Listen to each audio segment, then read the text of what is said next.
साथियों, इंदु देवी पटना के एम्स में एज द सिक्योरिटी यानी गार्ड का काम करती हैं पटना एम्स में।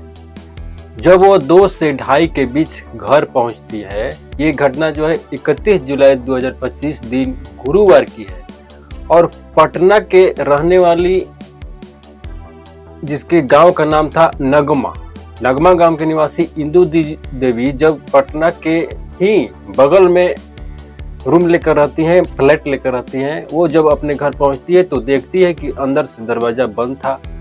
दरवाजा बंद होने के कारण वो आवाज लगाती है, परंतु अंदर से कोई आवाज रिस्पॉन्स नहीं आता है। उनके 2 बच्चे रहते हैं। अक्सर वो आवाज लगाती है तो बच्चे आते हैं और दरवाजा खोल देते हैं, लेकिन उस दिन कोई आवाज नहीं आता था, कोई रिस्पॉन्स नहीं आ रहा था और साथ में जलने की कुछ स्मेल आ रही थी। इस चीज को देख करके इंदु देवी घबरा जाती है और बगल में कुछ 10 से 15 मजदूर काम कर रहे थे, उनको बुलाती है और दरवाजा को अंदर से खोलने के लिए बोलती है। जी हाँ, पिछले दरवाजा से कुछ रास्ता रहता है, उस रास्ते से मजदूर जाते हैं और गेट को खोलते हैं। गेट जब खुलता है तो इंदु देवी इंटर करती है और सीधे अपने कमरे में जाती है।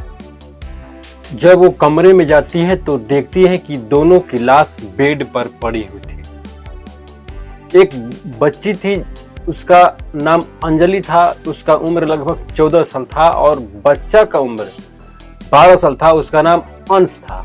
दोनों गोनपुरा मोड़ के बगल में एक स्कूल है, स्पेक्ट्रम स्कूल, उस स्पेक्ट्रम स्कूल में पढ़ते हैं और 12 से 1 के बीच दोनों पढ़ करके घर पर आते हैं। लेकिन उस दिन दोनों की लाश जो है बेड पर मिलती है और वो अधजल अवस्था में मिलती है।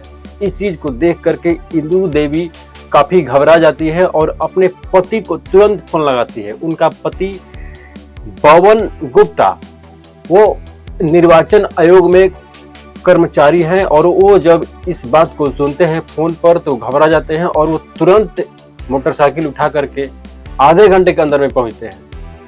लगभग 2:30 बजे वो भी पहुंचते हैं। इस चीज को देख करके इंदु देवी और ललन गुप्ता दोनों काफी रोने लगते हैं, चिल्लाने लगते हैं, चीखने लगते हैं, दोनों तड़पने लगते हैं। दोनों बच्चों को देख करके शोरगुल सुन करके अगल बगल के लोग भी आते हैं, काफी भीड़ हो जाती है। देखते ही देखते लोगों का जमघट सा हो जाता है। फौरन पुलिस को बुलाया जाता है। फुलवारी शरीफ का जो पुलिस है वो भी पहुंचते हैं, विधायक जी भी पहुंचते हैं, जो पटना के विधायक है वो भी पहुंचते हैं, फुलवारी शरीफ का जो थाना अध्यक्ष है वो भी पहुंचते हैं। जब पुलिस पहुंचती है वहां तो बच्चों को हॉस्पिटल के लिए ले जाया जाता है और वहां पर डॉक्टरों द्वारा दोनों बच्चों को मृत घोषित कर दिया जाता है। फिलहाल ये घटना जो है पटना जिले की नगमा गांव की है। पटना में तो आजकल इतना अपराध बढ़ गया है कि कहना ही क्या। पुलिस प्रशासन अपराध को रोकने में बिल्कुल ही विफल हो रही है।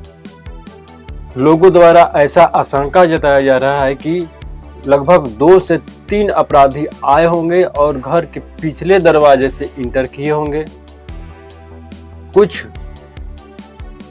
ऐसा काम कर रहे होंगे जो कि दोनों बच्चों को पसंद नहीं था और विरोध करने पर दोनों बच्चों को गला दबाकर उनका हत्या कर दिया गया और बाद में पेट्रोल छिड़क करके उनको, उनके शव को, उनके लाश को आग लगा दिया गया था।